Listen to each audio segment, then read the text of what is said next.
Hi Javelin, hi Trex, hi Timochi, hi Doc. Another blessed stream.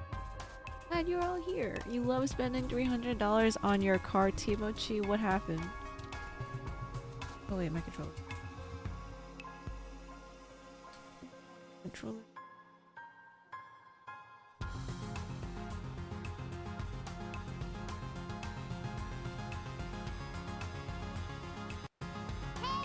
Hey, listen. No, you listen. Look, Chad, it's Kana. Yes, it is I. Bear, hi. Even good.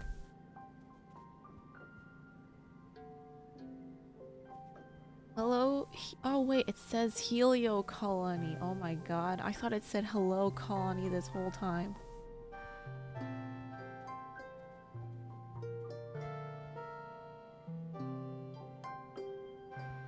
Okay, wait. I left off last night at a very pivotal moment where we're like, oh shit, we're gonna kill everything. What season is it again? Dust. Let's see. Okay, let me pull up my this is chart of. Oh wait, I should pull it up on my desktop. Actually, that'd be the smarter. Dennis birthday.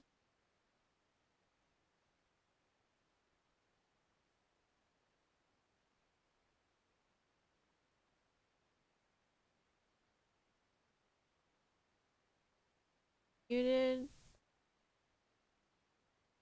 Uh, yeah, because I have to alt tab. All right. So there's birthdays. Remember what everyone wanted. I think I've gifted everyone, so I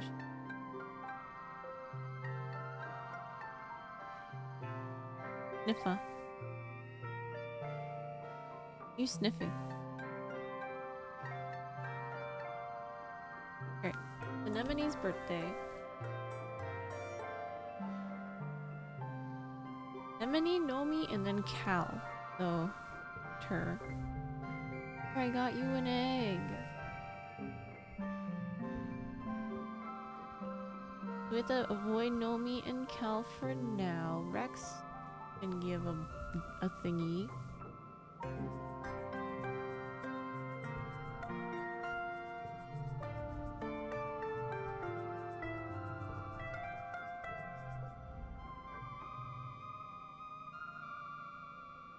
Rex is in pollen, so we can just give him this. Wait, Cal and I'll talk to Tang eventually after. Oh, Vase looks exasperated by your presence. Hey, it's Rex's little buddy, he says, scowling. Get out of here before I have to send a message about how I don't want his little gang of dickwits stinking at my garrison. He cracks his knuckles. You're not gonna like my choice of medium. Here, take this. You weirdo.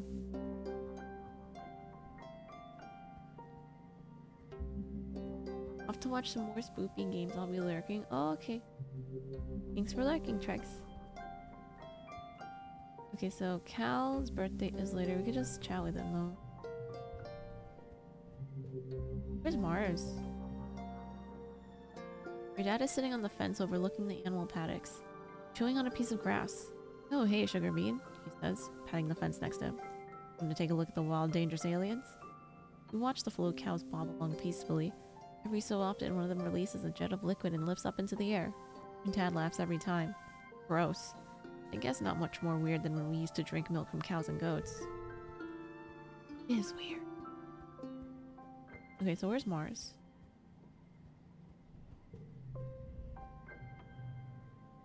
So I guess we're really at war now, because I just tried to use my kudos to print a new hairband, and they told me I can't, because I have enough hairbands already, and they have to save the nano printer for things that are important. She crosses her arms and stomps her foot. Hello, have you seen my hair? Accessories are important, okay?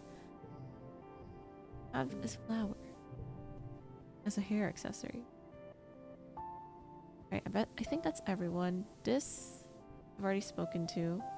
Apparently going on dates with them recovers energy. If you save her brother, she would be different. I feel like she would. But it was either her brother or You just thought, I don't know. Oh, I'll probably have to look up how to save everybody. Alright, let us confront Tang. Tang seems especially troubled today, so we invite her on the long walk around the inner wall. That's Tang's thing. Thinking walks. She's touched that you know her that well. Talks in fitful bursts and then lapses into long silences. Finally, she stops and puts her hand on the wall, like she's bracing herself. Lana, something's been bothering me, she says, clenching her other hand at her side. She collects her words with great difficulty. Is it really defensible to do something that people wouldn't approve of? You're doing it in their best interests? You don't have a choice. How about the engineered plague? Smiles, though it doesn't meet your eyes. Only a matter of time, I suppose, she says quietly. Sometimes it seems like you know everything that goes on in the colony. Thank you again for your help. You were really were instrumental in overcoming several hurdles, whether you knew it or not.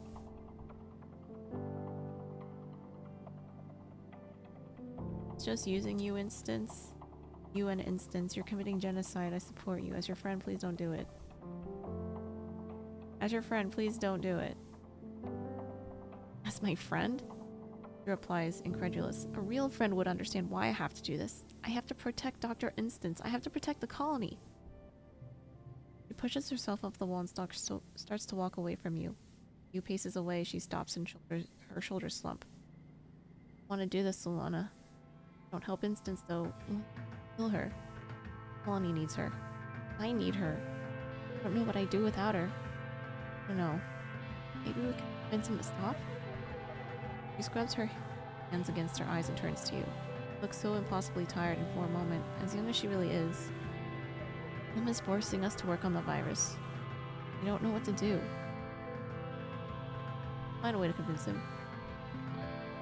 We visit the command to put a stop to Chief Engineer's genocidal plan. Tay will back you up. 17. Genocide virus confirmed. Okay.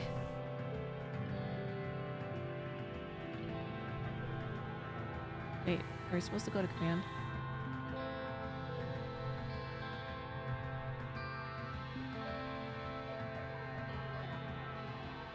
Did that not have been command? Oh, put a stop to Tangent's Sacred project. Tangent goes with you to confront Governor Lum. She looks scared. Lum's alone on the bridge. This is your chance to try to convince him to change course on his genocidal virus. He looks up from his hollow palm when you enter. What is it? I'm busy. Tangent raises her chin and takes a breath to steady her nerves beside you. Hope she's willing to go through with this. I told you, Governor Lum, that you know everything of the bioengineered plague he intends to unleash upon the planet. How he pressed Instance and Tangent into creating it under the threat of death, and how it will kill every living thing on Rotumna. Lum listens intently, his face growing colder as you speak. When you're done, he gives you a stern look. I don't know or understand what you're talking about, so I'm the governor here, and I make the decisions, not you. I'll tell everyone. You show him what you've... Okay, first of all, we shouldn't have shown him all our ammo. Show him what you found in Instance's lab, all of her notes and recordings, even her personal logs about her concerns about how they haven't managed to find a way to neutralize the dangerous fauna without causing a complete ecological collapse. His face goes red, but he's uncharacteristically somber. I don't know how you got this, but it is damning. Thank you for bringing it to my attention. Garrett Lum, that's it? He gives you an exasperated look. Means you can go. Leave before I change my mind and throw you in the brig on espionage charges. You have averted what could only have been the complete destruction of Rotumnan ecosystem and saved Instance's life. You can breathe a little easier today.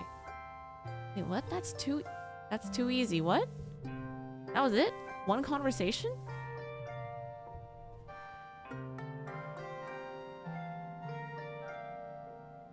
How do I know he's not gonna kill me in my sleep, bro? That's...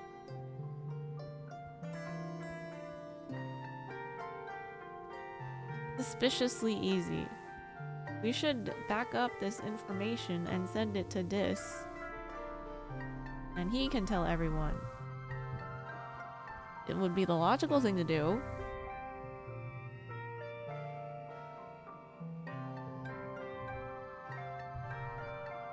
IMO.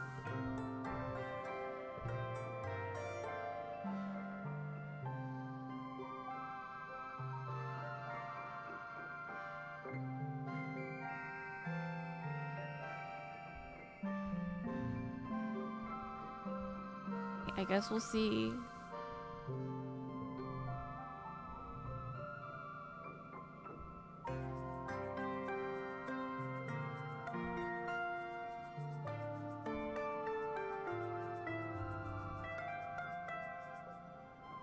Perception and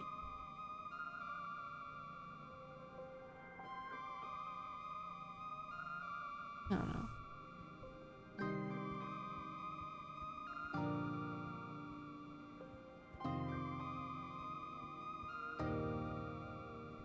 Okay.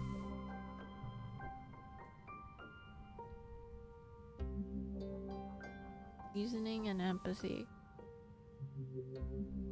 Air robots, engine activity. 4. You're heading back to your quarters at the end of the day, and as you pass the medbay, you hear shouts and scrambling from within. Several surveyors have come back with serious wounds, nothing but broken limbs and sunstroke. One of them is holding a towel to their own leg, staunching blood flow with from a massive animal bite. Another looks nearly blinded from acid. Looks like chaos in there. Help in the medbay. God, it's a good thing you were here. Triaging and getting the most badly wounded into the med beds is difficult, and the others need traditional medical attention while they wait. It's hectic and stressful work, but you're able to keep your head and provide assistance. Good work in there, Solana, Winston says. You know, with how the colony's grown, I could use an assistant nurse here. Someone I can trust to take care of things while I'm working in the lab. Come back next month and give me a hand if you're interested. Oh, we can nurse? Bug?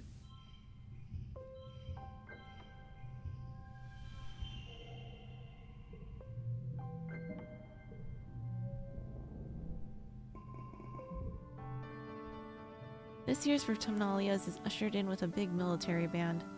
Horns and drums supplemented by recordings of parade music from Earth. Governor Lum strides out of command on a grand red carpet and ascends the stage to raucous applause. Thank you, everyone, he calls over the din. Look at you. Look at this colony. Finally, truly united. All it took was a common enemy. I look at you beautiful people, you strong people, you good human people, and I see a fire in your eyes. I see courage in your hearts. I see a colony that's ready to win. I see a colony that's here to stay, Vertumna. Do you hear me? He raises his arms and roars. Do you hear me, Vertumna? We humans aren't going to hide anymore. Lum gestures for Security Chief Rhett to join him on stage and continues. The original fugitive colonists got it wrong. In Roman mythology, Vertumnus was the god of cultivation, not of rampant, chaotic growth. He clenches his hand into a fist. We need to clear the field before we can plow it. Vertumna won't be safe for human life until the aliens are eradicated. How is this flowing with what the decision we made him supposedly make? Rhett crosses his arms and nods in agreement. Maybe there's more to this plan than Lum is letting on. Lum descends from the stage and does a receiving line of handshakes and fist bumps in the vacuum left by his presence. Chief Admin Seek takes the podium and clears their throat. I want to announce that this will be the last year the festival contest will be held. What? Sound of protest rises from the crowd, and near the front, Lum just shrugs theatrically and mouths, "Not my fault."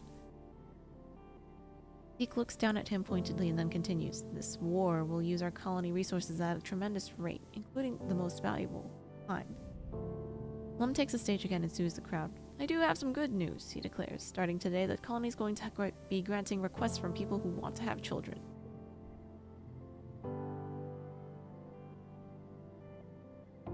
What? Happy murmur burbles through the crowd. Yes, that's right. It's time to start on the next generation of Vertumnans. And secure a future for our children. Lum pumps his fist in the air. Humans, Anyway, about this war on nature. I think it's stupid, Cal says immediately. I know survival's important, but we don't have to kill things to survive here. Mars rolls her eyes. Of course you think that. Personally, I think Lem is a total nullhead. He's not that much older than me. What is he, like 24? And everyone listens to him? She flips her hair over her shoulder. He should listen to me instead. Finally, you're all called to participate in the games. The last ones, maybe forever. If this war on nature never ends, you'll probably be an adult. With your friends all separate into their usual games, you realize this may be the last time that you get to be kids. You know, wrangling. Crowd goes silent as the ranches bring out the most dangerous animal the games have ever seen, a fully grown manticore. It roars and thrashes its mane, stalking around in a circle on the feet hammered into the ground. It's got a muzzle on, Face complains. I'll bet its claws are fouled down. Chief Rat, this ain't a challenge. On the sidelines, Rhett shrugs and spreads his hands. Face and an enemy go for you. Face is an accomplished wrangler and manages to wrestle it to the ground easily by mounting it and looping a rope behind the joints of its claws, pulling from behind the manticore's back. Anemone manages to do the same thing, but it's a struggle. He limps out of the ring with a wrenched shoulder as the wranglers free the manticore again. Snaps its claw and grins hungrily. Her turn.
Let me load again.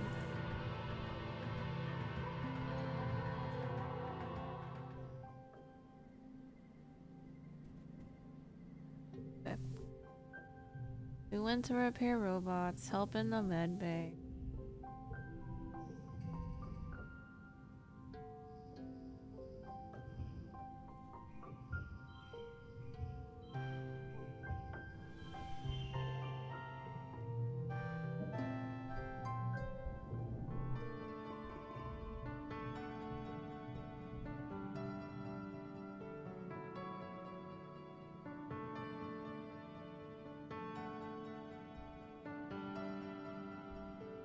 Yeah.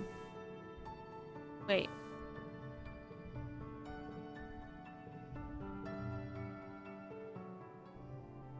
Can I help in the med bay? Repair robots. In the oh. Okay, so we did unlock that. I just forgot.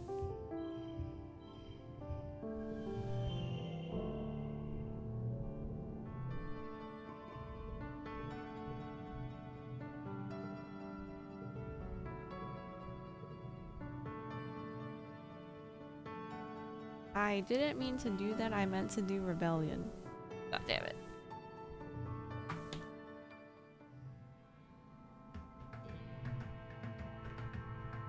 Here, help in medbay, this, unlocked.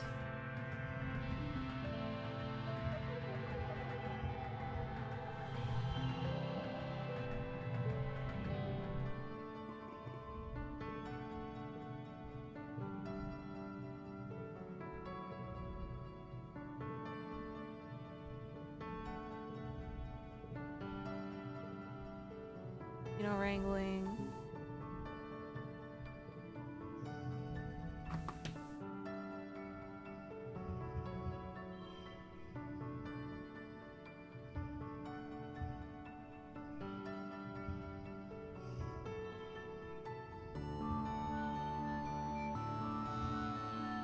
4, and 5.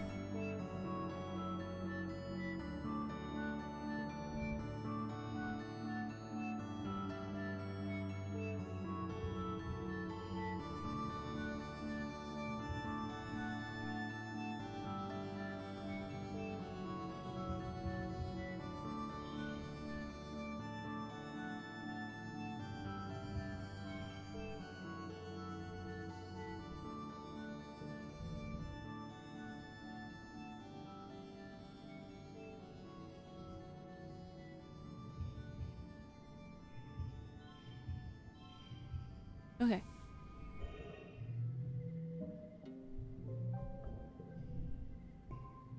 This is a wild freaking manticore. One of the most dangerous beasts in Vertumna.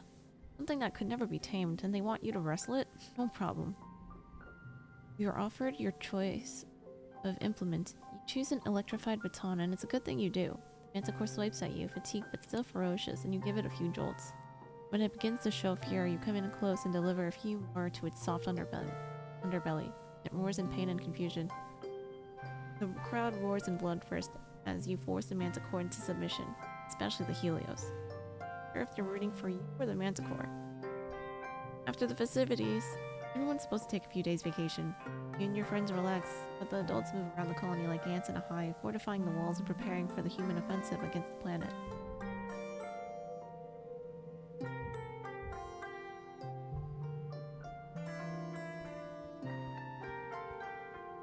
Okay, so this is just Nomi's birthday.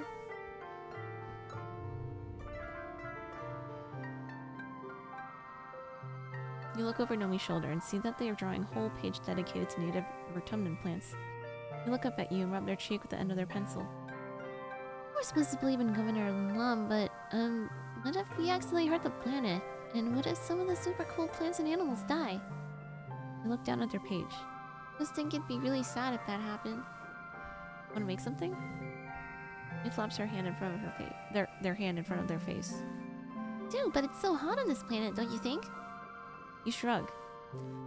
Sure, it's different than living on a climate-controlled spaceship, but you're kind of used to it by now.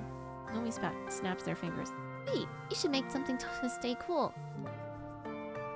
You and Nomi brainstorm all sorts of weird and wonderful ways to stay cool.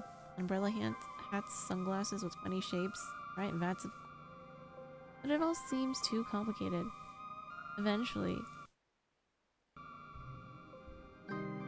you just end up doodling on some of Nomi's paper and folding it to make paper fans. Sometimes the best solutions are the most simple. They smile, fanning themselves their new Turbo Girl Hyperjet Transform fan. Nomi and Rex are talking together on the couch, legs intertwined.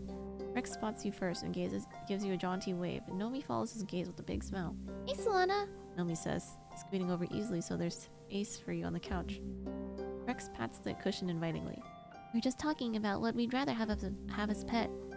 A hopeye? As big as a Unisaur, or a Unisaur as small as a hopeye? What do you think? Happy birthday. What does she like? Flower? Oh wait, she likes crystal. I can't believe we remembered her birthday. Hi Jervy, what game are you playing? What game are you playing?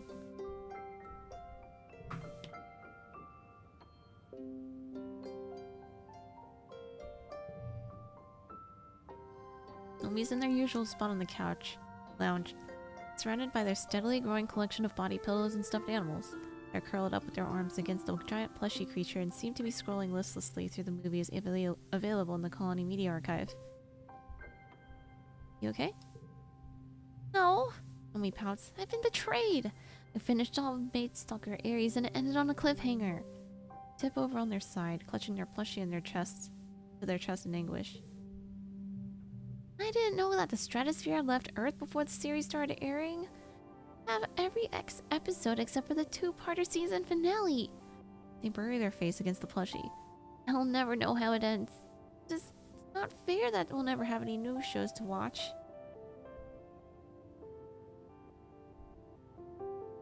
This sounds rough, buddy. What the heck? I'm at work. I can't see what game because I'm on audio only. Oh, it's still... I'm a teenage Exocolonist. This isn't about the show, is it? Omi wipes their eyes and heaves a big sigh. Yeah, they say, not meeting her eye.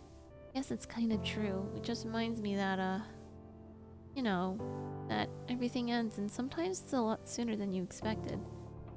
When I got here, I remember looking at your huge media library and thinking, wow, galactic, I'm never gonna run out of things to watch. It felt like the whole world was still ahead of me, ready to be discovered. A new planet, new people, a new life. Now it feels like everything's just on fire all the time, and everyone's always been on my case about how I need to grow up. What's so bad about being innocent? Why does everyone have to be so grim all the time? They wipe their eyes again angrily. And I don't get any more episodes of this stupid show I like. It's not fair. Get it. It's hard. He nods, they nod, their chin wobbling as they try to keep it together. Yeah, they say, tipping their head up to the ceiling and trying to put on a brave smile. Thanks for getting it, Solana. My mom and dad asked if I was getting serious. Was that... Oh, we already heard that before.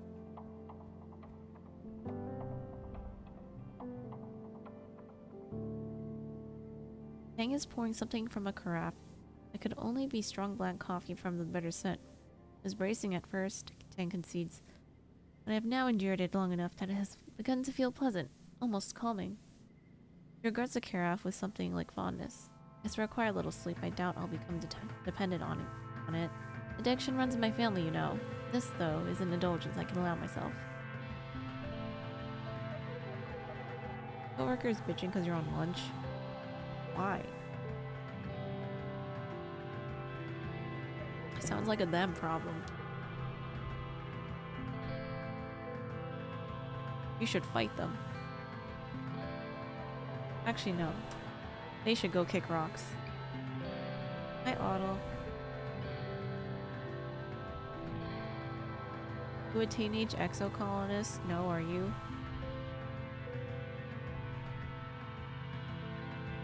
My life as a teenage robot. Yes. Great show. Love that show.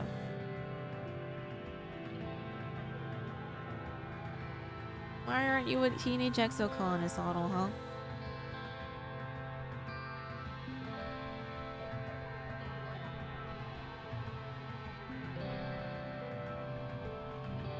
Assist in the med bay, plus bio and empathy.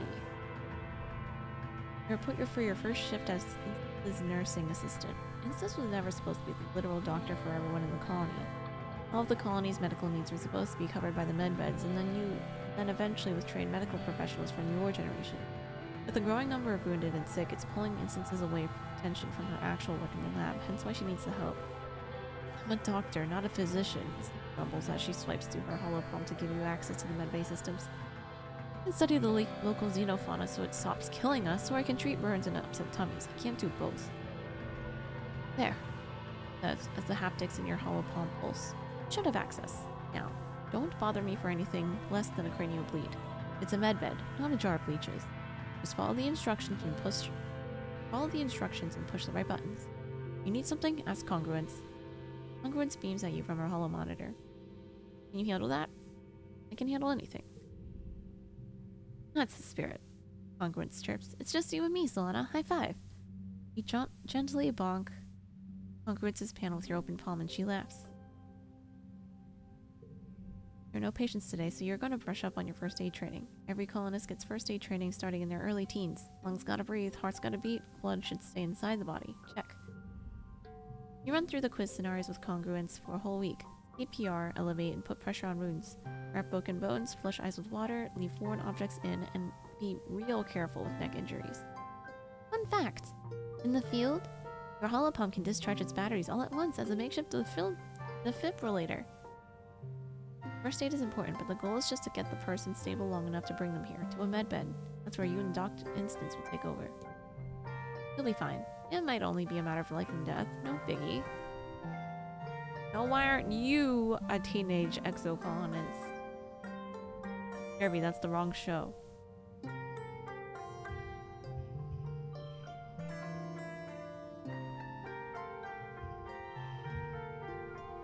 What the heck?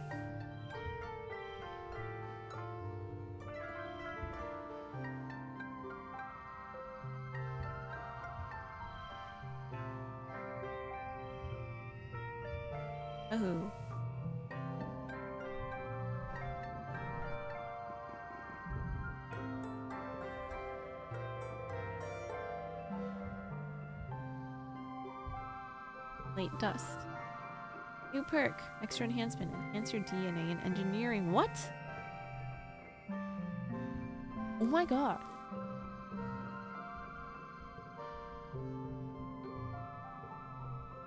Tinker with your DNA. Of all the people in the colony, you understand genetics the best. Besides Instance, probably. He trusts you to attend to the genetech machine. With access to a machine like this, you couldn't give yourself a new genetic enhancement. Sure, you probably shouldn't mess with your genome too much in vitro, but one little change couldn't hurt. I mean, of course I want to.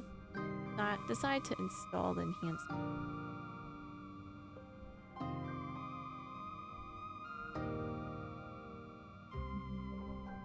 Minus stress would be nice. Nothing can faze you anymore. You're rarely frustrated and you don't let anxiety get the better of you. Depression's pulled aside. You just play nice and never have to be told what that sharing is caring. It's a tricky process, much more complicated than modifying the malleable stem cells of an embryo. Wouldn't risk doing it again, but this time it works out. Doc Instance knows what you've done, but you take her silence as a tacit approval of your risky experiment. Ooh.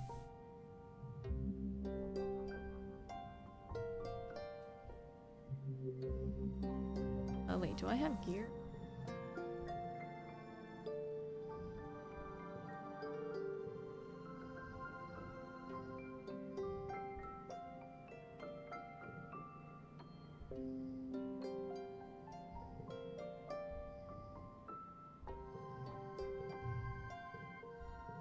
Guess this is fine.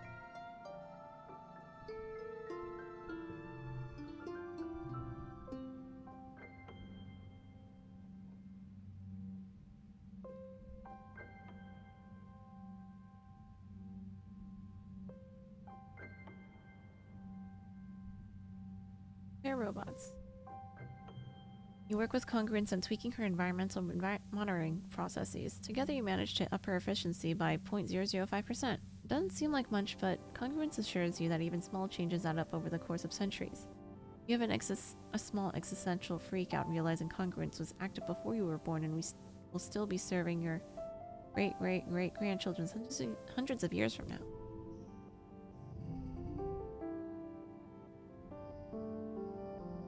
Further events?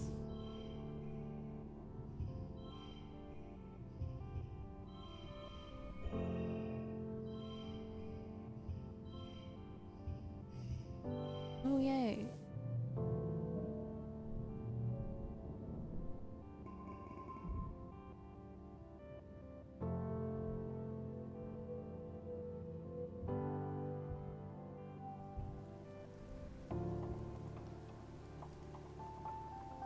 I forgot to give someone a gift.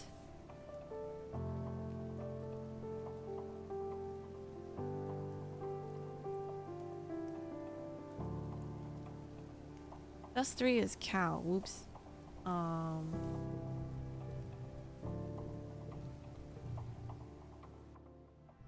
Me give Cal his gift. You're good, right?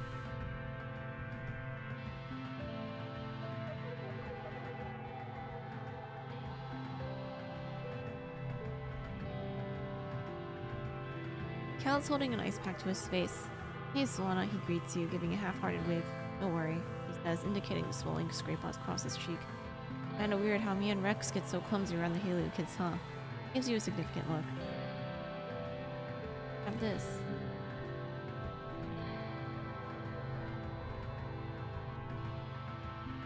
Friendship. A little while away still. Okay.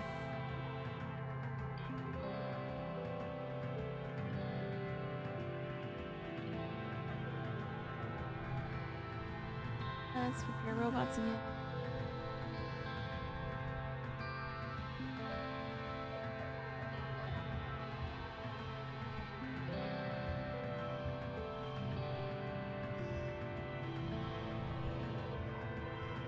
How did I do this last?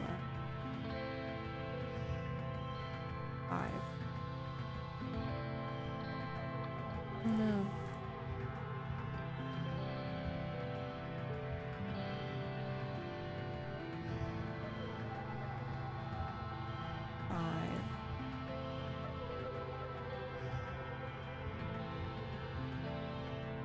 Okay, there you go.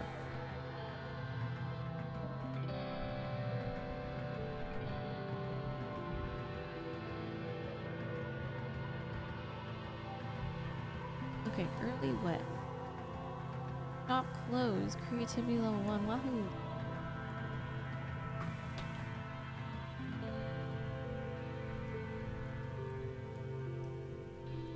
Things working late in the lab this evening as usual.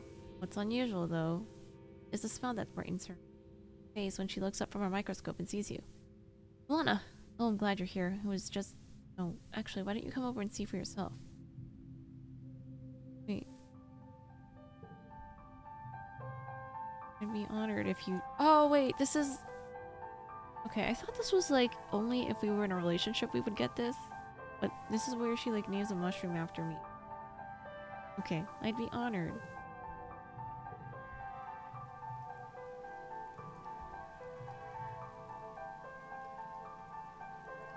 Okay, yeah, all this I thought was supposed to happen if we were dating, but it's not.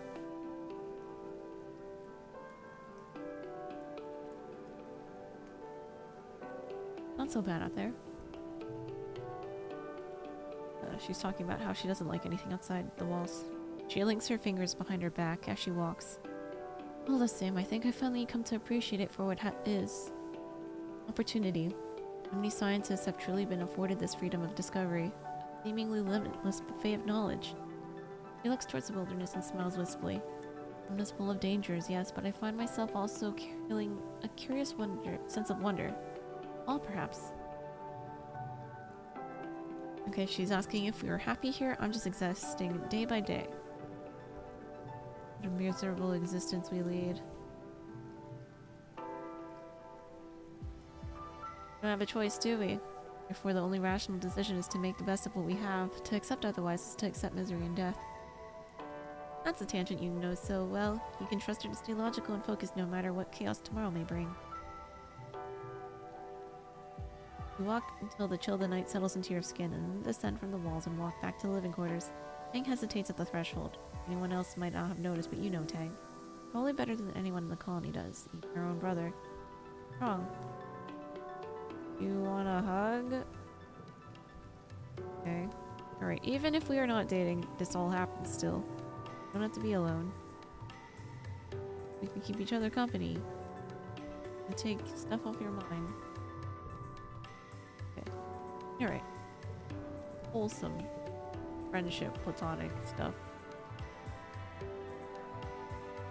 Okay, whose else's birthday is during what?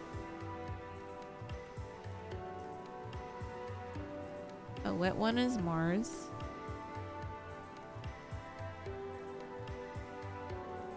Go.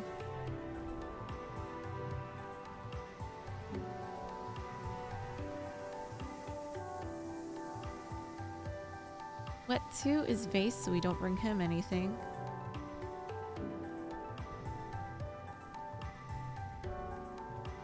Got you a present, a log.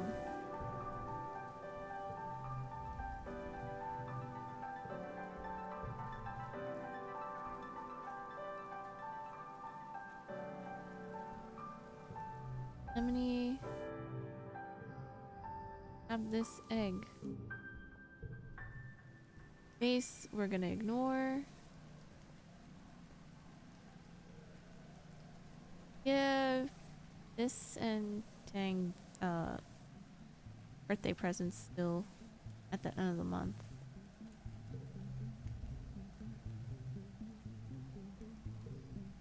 And take a crystal. This.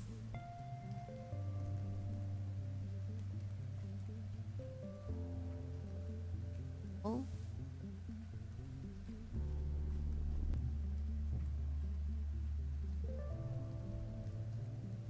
Up this fruit. Oh.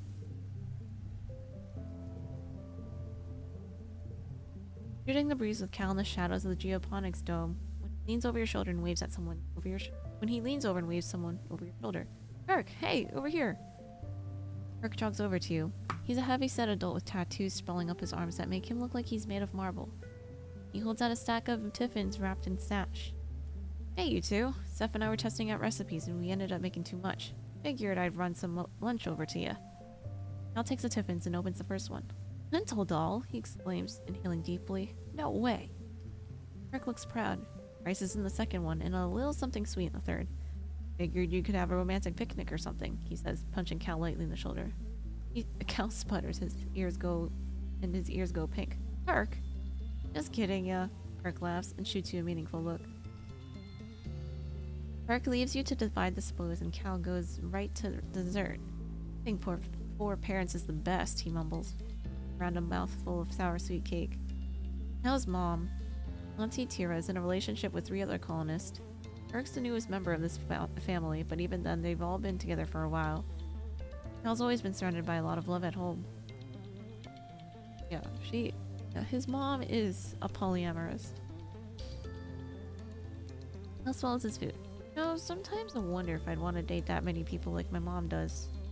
Because, like, finding one person who wants to date you and having the courage to ask him out is already hard enough, but, bruh, my palms are sweating just thinking about it. Oh my god, he said bruh. He kind of looking at you when he says that? Hard to tell.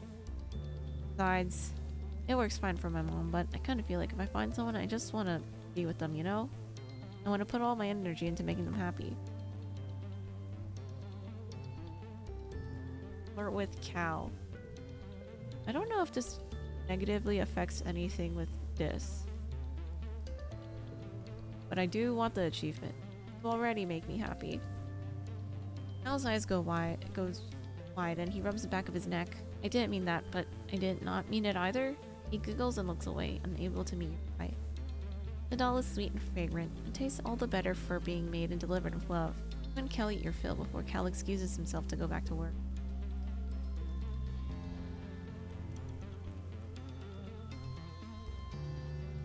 Find your dad in your mom's garden. Been kept well tended since her death. Not just by your dad. Plenty of her agriculturalists have all had a hand in it. Nice that there's a part of her here, that it's being kept alive by the people she saved by sacrificing herself. Your dad wipes his eyes as you approach. Hey kiddo, visiting your mom. Gotta stay a bit? Oh no! Poor dad.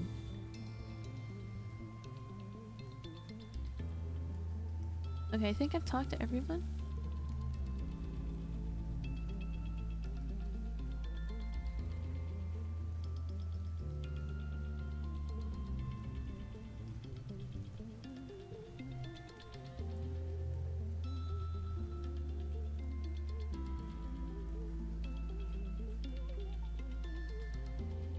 Guess let's do more stuff inside the colony.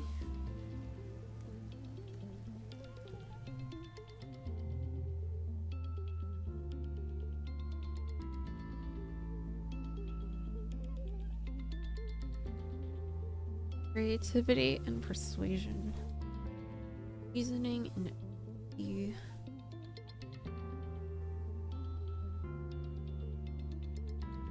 empathy.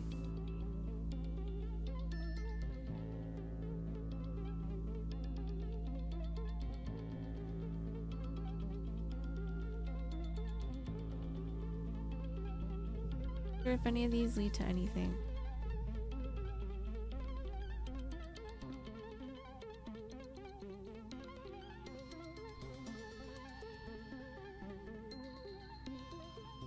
+1 empathy. Alright, let's choose this one. In the robotics lab, Mel and Congruence are like a human couple. They bicker affectionately and share inside jokes just like your parents used to when you were growing up on the Strato and everything seemed less overwhelming. You always knew Congruence was more advanced than all the other bots put together, but you didn't realize that the assumption was literal. The programs all the bots based off her own code, so it's almost like they're a part of her. Sometimes while you're working on a bot, she'll joke at it that it tickles. With Congruence's hands, you do physical maintenance on the bots. The ones you see most often are the vacuum bots, as the colony has gotten larger and much dirtier. More likely to get clogged and break down. Then people have to do more cleaning by hand, which makes them complain to command, which means more maintenance requisitions on your desk. One rack you bought in particular is just eccentric. It's broken in a way that you can't really permanently fix, but you keep patching it up and sending it back out to serve the colony. You see it so often in the lab, you decide to name it Roomba. You stencil the bot's name on its chassis and send it on its way. There you go, little Roomba. See you there see you again in a few days.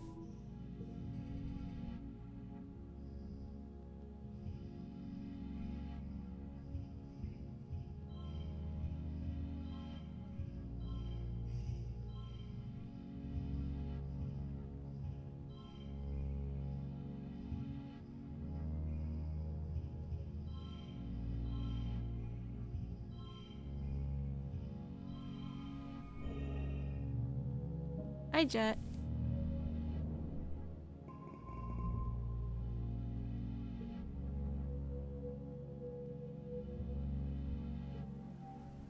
Okay, now it's a bit wet.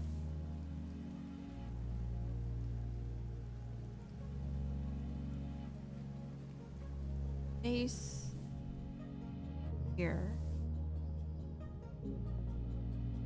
Told you it was my birthday. Face asks, accepting the pulsating device. Oh wait, no, you've read this before. Oh my. Oh, wants to say something?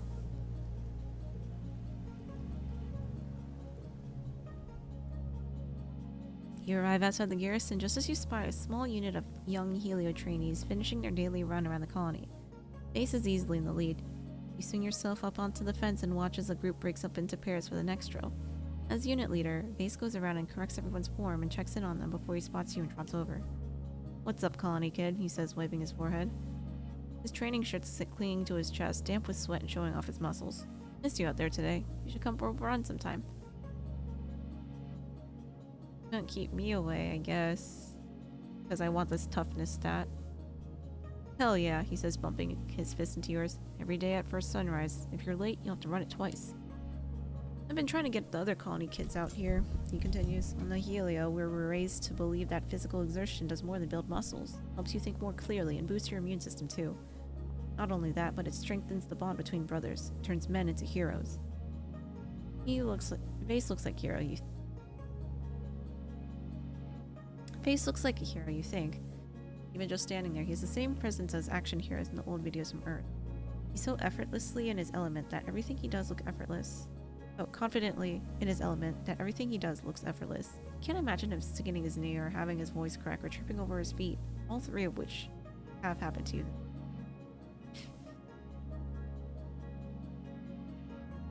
I'm glad you... I don't want to antagonize him. I just want the friendship stat. Let us be cordial. Glad you guys are here now, I guess. Maybe not you, but like Nomi and Rex.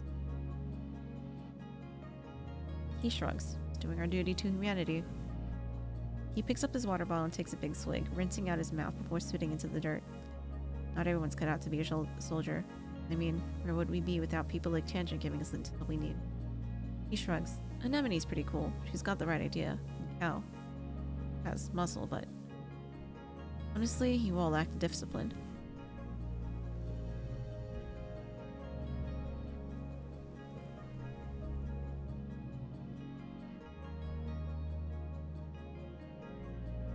Am I supposed to get into a fist fight with her? Toughness?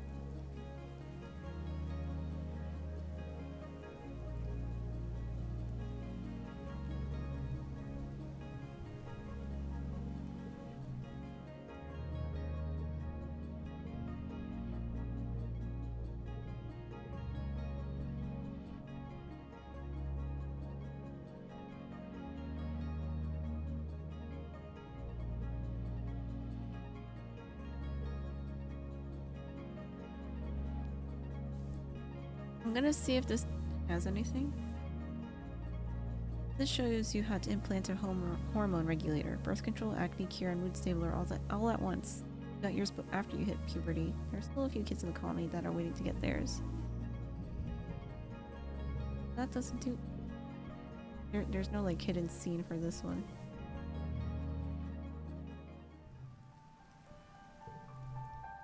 What about the children? Anemone is still in school.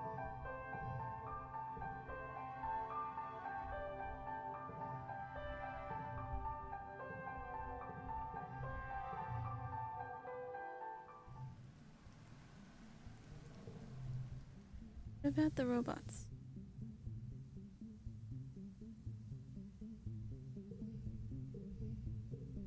Okay, so nothing paramount happens there.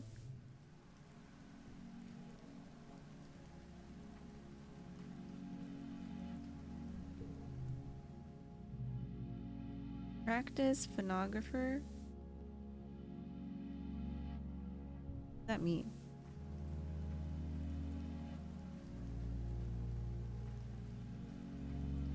Oh. Okay, what if we go into the plains and collect things? What do I have? Let's go collect things.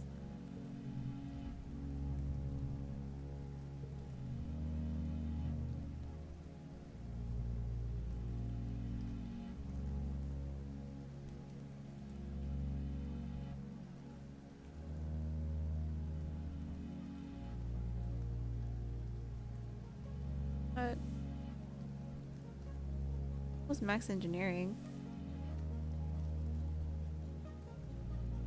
Okay, let's go look around in the plane.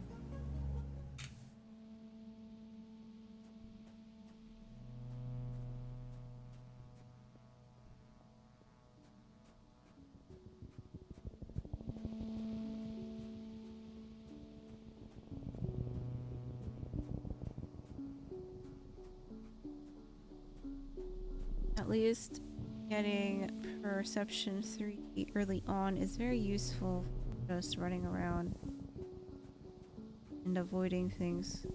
Tell me you're here too.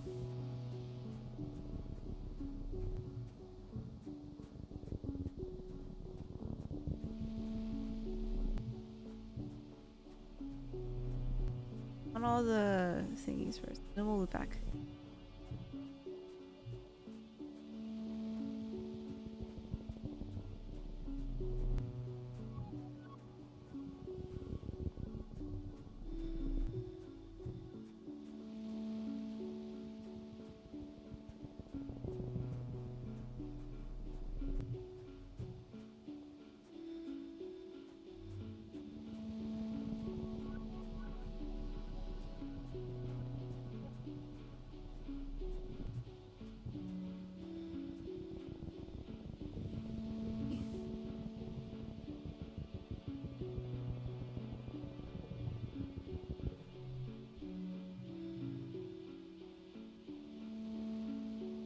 And trekking up a gentle incline for what feels like hours before you finally reach the edge of a cliff. Plains spread out before you as far as you can see in every direction, sparkling lakes reflecting perfect circles in the sky. Sparkling snow drifts lazily through the air, flickering like fireflies in the distance. Everything sounds muffled and peaceful. One of the suns is setting, the other's rising. It's spectacular.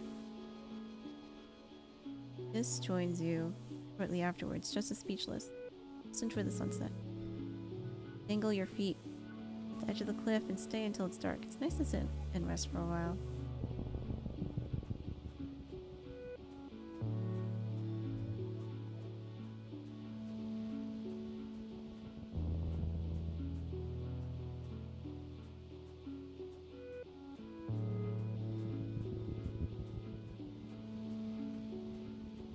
Okay.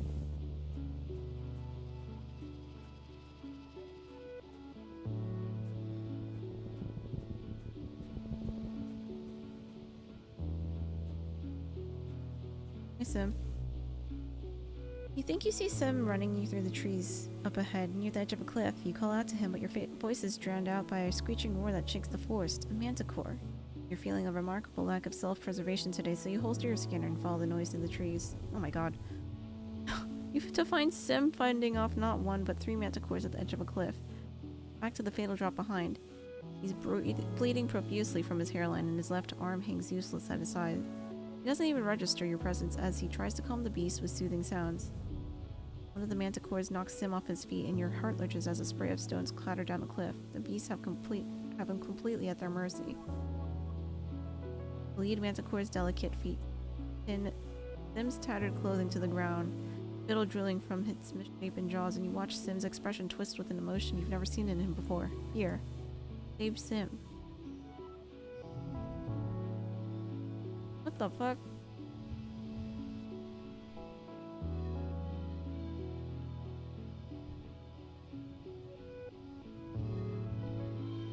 One. Okay, it's the 221.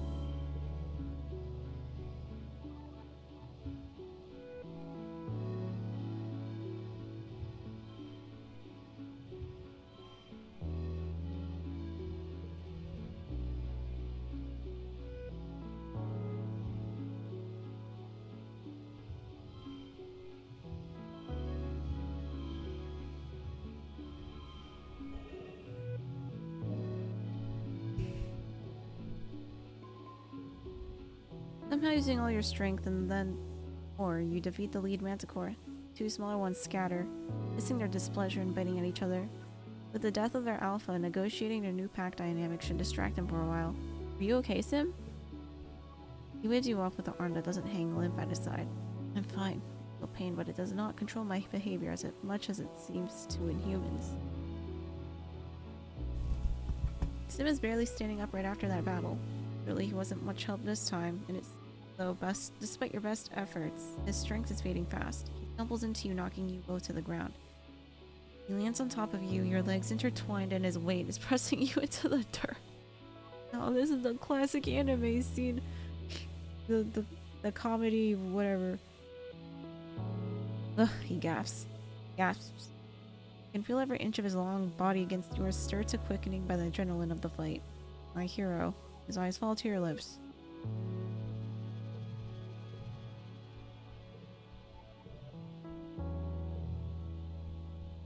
Let's see what flirting does. Kiss him. You close the distance, pressing your lips to Sim's. He makes a sound of surprise and then quickly turns to delight, and then surprises you again when you hook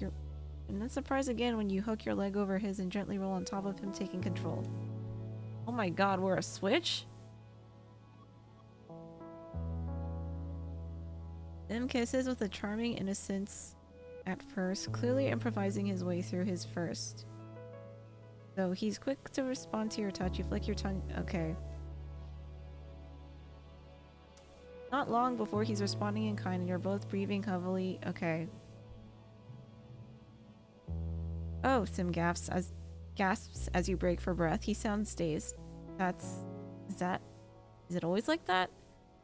You're suddenly bracingly reminded of your commitment to this, and also the realization that no, it doesn't always feel like this. Kissing Sim's different, exhilarating. Your heart pounds as you shake your head, and Sim makes a hungry noise and bends to kiss you again. You have resolved to deal with this question at a later date. I didn't know you felt this way. Oh, we do have him at 10. Alright, I just want the achievement. Or him to appear on the main screen. Sim looks unusually bashful. I was too subtle, and for that you have my apologies. Everything I've learned of love has been from researching your holographic videos. I did not know that it was possible. I do not have words for this feeling. I love this planet deeply, he says. You listen intently, playing with the lock of his hair. I love my purpose here. I love every living thing, and I take comfort in knowing our fates are inescapably intertwined. He places his hand over your chest. There are no words for the feeling I have here when I see you, like an ache that pulls me to you. I envision things with you that are impossible to explain. He looks away and you see color rise in his cheeks. Forgive my crudeness, but I know of the biological imperative of all life. Gardeners do not share this imperative, and do not feel driven to, physicality, but with you perhaps it's this body. He bites his lip. Perhaps it's you. All I know is that I would very much like to kiss you again, and I would not like to stop. You're about to grant his wish when you're both startled by a crashing tree sound from the trees. You jolt apart in time to see one of the two remaining manticores breaking through the tree line, roaring at you, blood and spittle spraying from his ravenous jaws. There's no sign of the other, clearly lesser manticore. Run, Sim gasps, pulling you to your feet.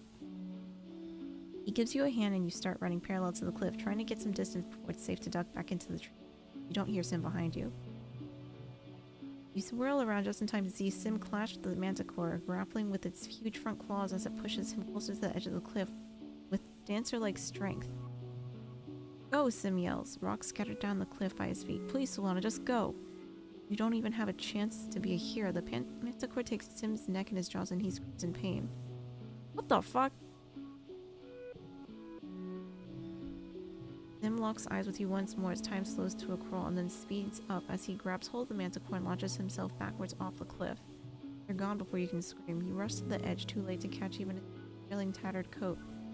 A long way down and the wind buffets your face viciously. Try to blink away the image of their bodies falling through the air now seared into your memory. Turn away from the smudges at the bottom of the cliff, but you still see it. Sit down stunned and stay that way for a long time. How can he be gone just like that? Dead. Any funeral for him? The alien who would be human. Not like you can bring his remains home to be properly recycled. A small comfort at least. Here, it won't be long until nature takes its course. Sim would probably have wanted that, I think. With a heavy heart, you return to the transportation. You just want to go home.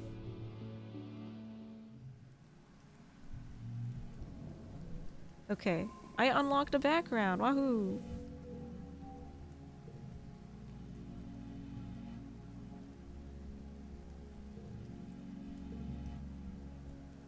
How do I see that? Gallery. Or was it illustrations? Oh wait, it's illustration.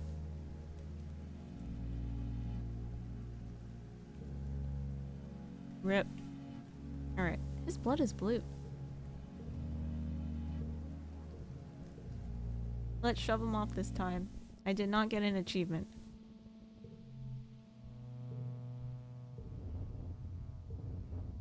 I don't like how these vibrate. That scared me. 16.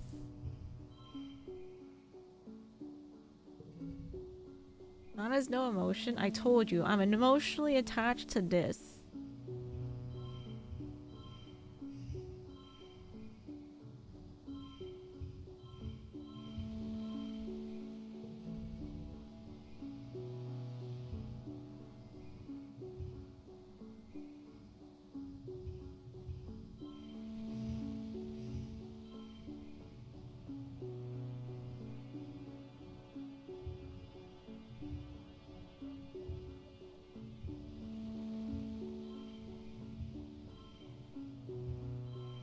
Seven.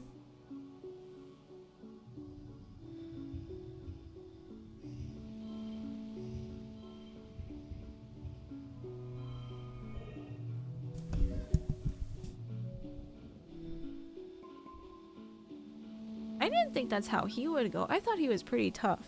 Yep.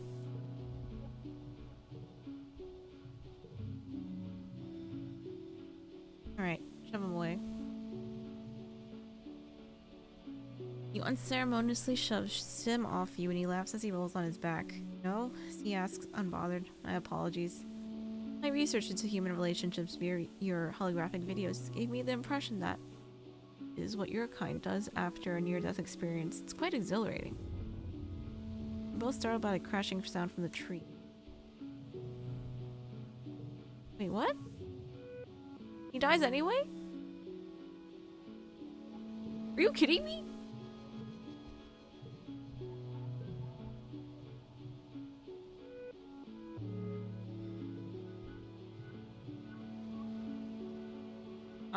Excuse me?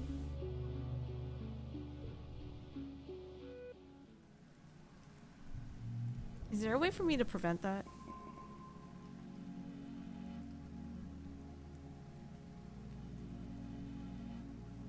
Yoichi?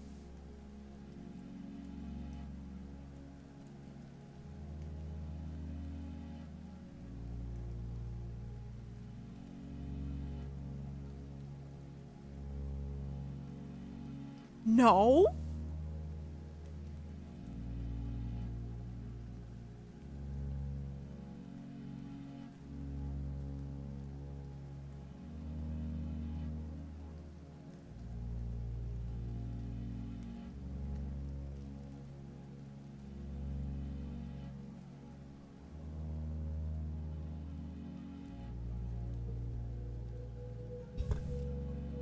Guess technically, if you just never talk to Sim.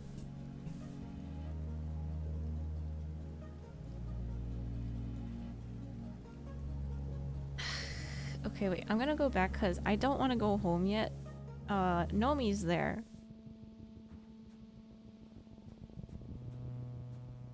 I need to do this one first. I didn't know that would just send me home.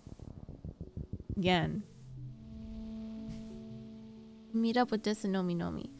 They stumbled upon something strange and are arguing what to do with it. The big blue crystal, knee-high and warm to the touch. It looks like there's something inside it. Gotta crack it open and see what's inside. Nomi exclaims, It could be anything. You a psychopath? Dis retorts, clearly offended. What if it's alive? You're gonna screw with the ecological balance because you're bored? It's for science. Come on, Selena will do it, right, Selena? Scan it with a heartbeat.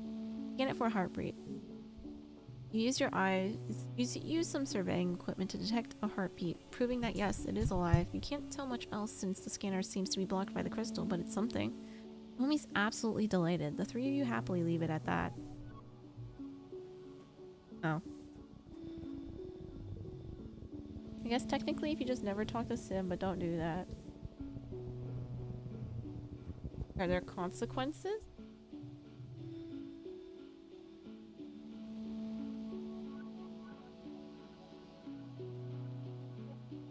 Stop to meditate.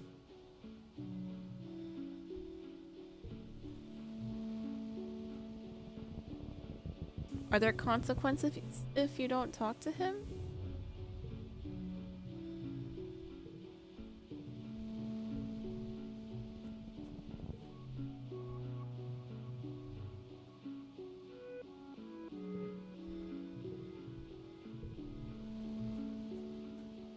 Yes.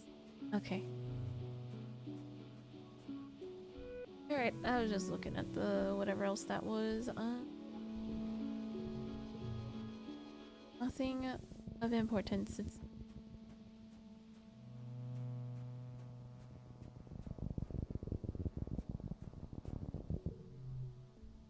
alright.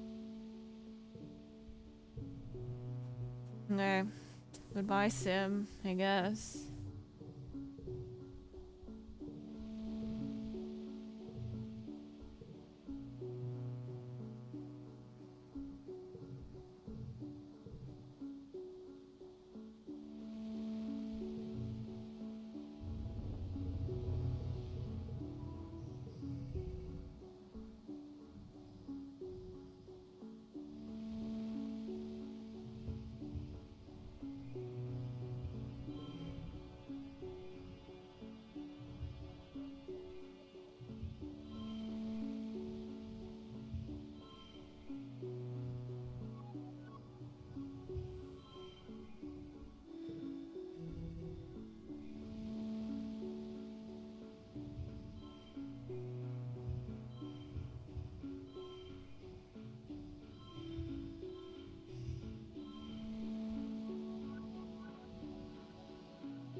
Or what happened the first time?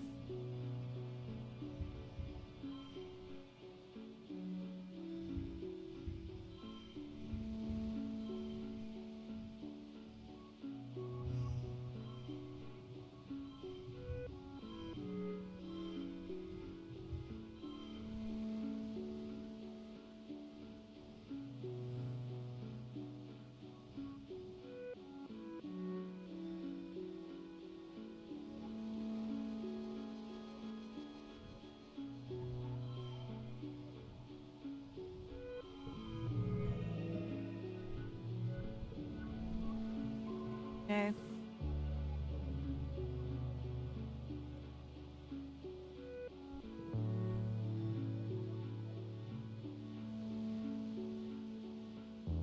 Likes everything, dislikes nothing.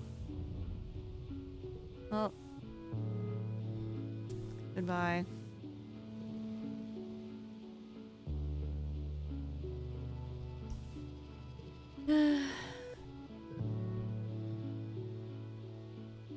Gain status in mourning.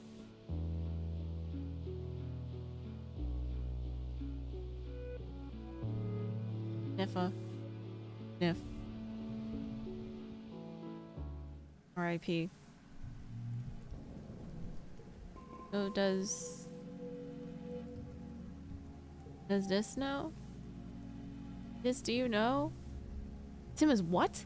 Just doesn't believe what you tell him. But I just saw him. You're lying. He can't be dead.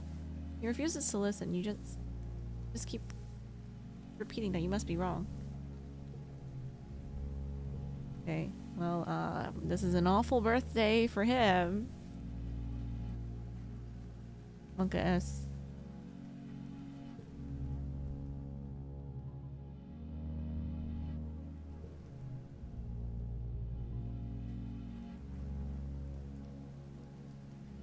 Here, Tang.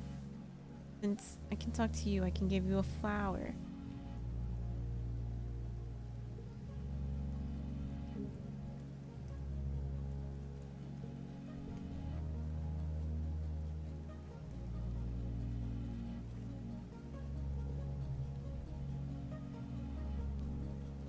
If we hug him, will that make us feel better?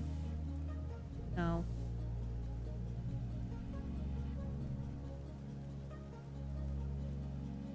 I have to get into a debate with Mark. Fight? Words?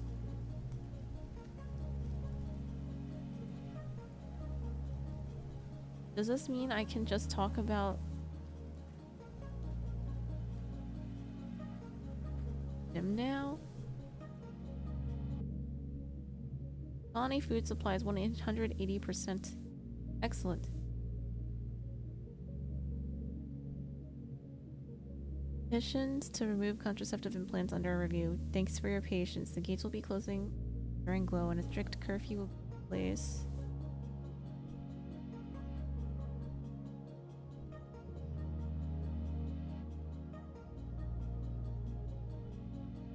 Or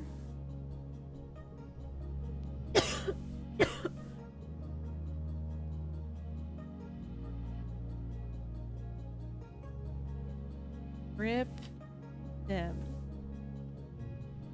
Let's wear the depot.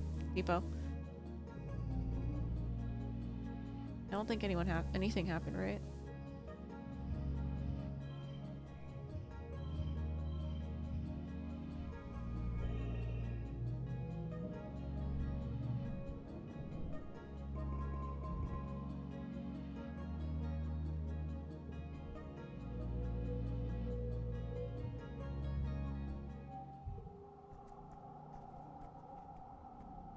Hey Dis, are you okay now? No, he's not. Oh god.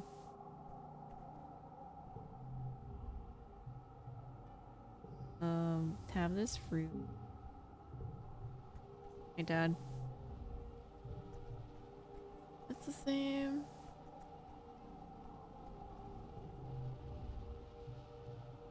Hey Tang.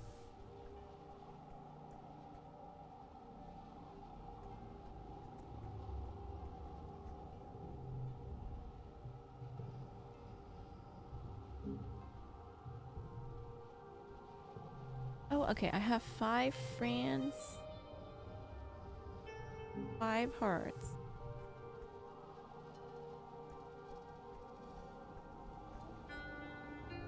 Where's Mars? You just not out? Guess so.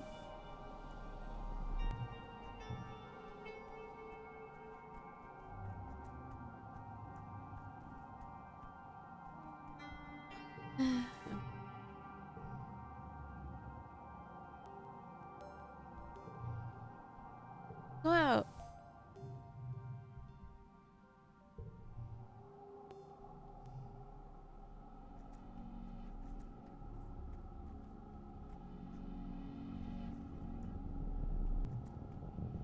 Outskirt.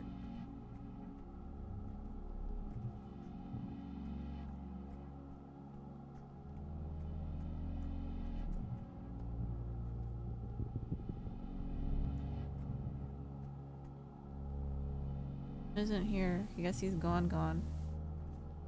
Man, I thought the gardeners were like invincible, though. And we're living in harmony with the Other guys. The wilderness. Hey yo, I got new emotes.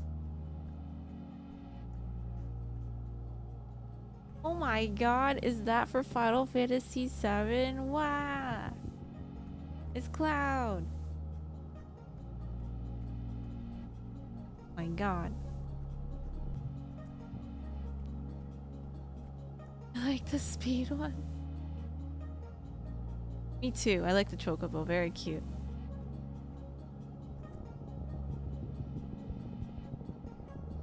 Okay, let's see what this is.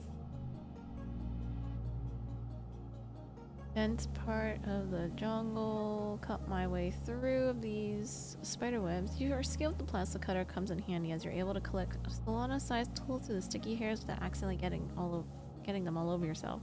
Seriously, this stuff is like super good and the strands are extremely tough. You get a small piece on your pants and I'm pretty sure it's never gonna come off. Oh, nothing happens.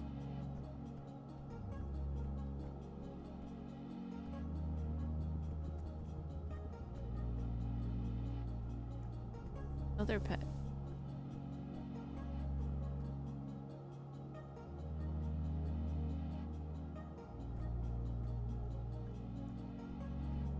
Wait. Do the events not respawn? Because I already did them?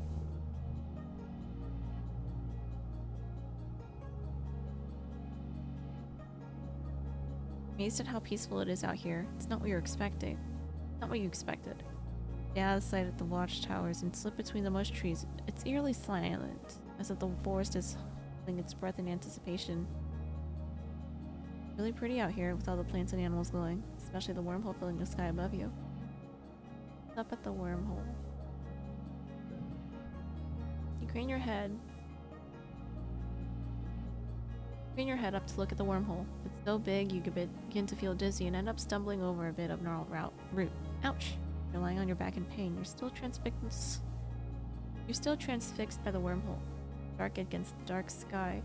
But as it moves, it shimmers with a million colors turning in slow, fluid motion around the perfectly black hole in the center. Ow. Though you can't see it, you've been told the wormhole high above is shining with ultraviolet light. Invisible to the human eye, but absorbed and re-emitted as visible light by the flora and fauna around you. Hollow Palm calls it a black light, and says that people on Earth use similar and more concentrated light as decoration. Even your clothing glows faintly.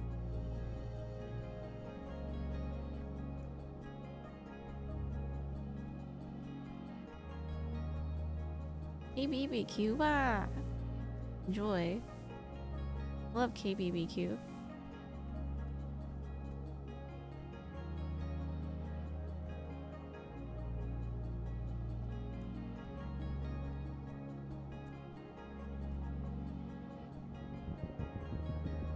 Oh, okay, is that the last event I have?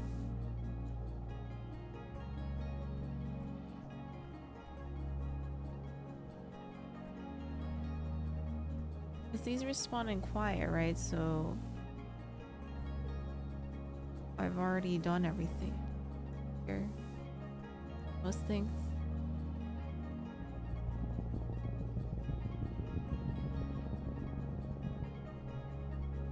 Climb up.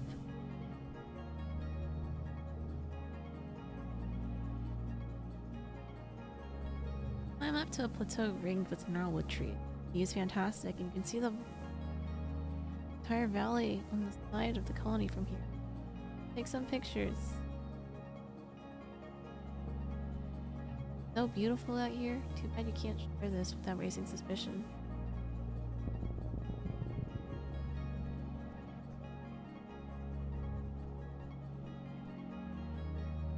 Okay, I guess that was it?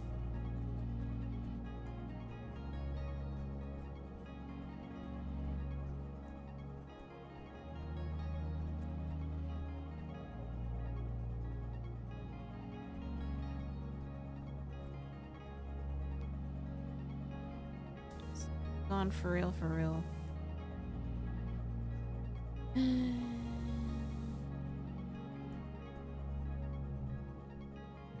That also scared me.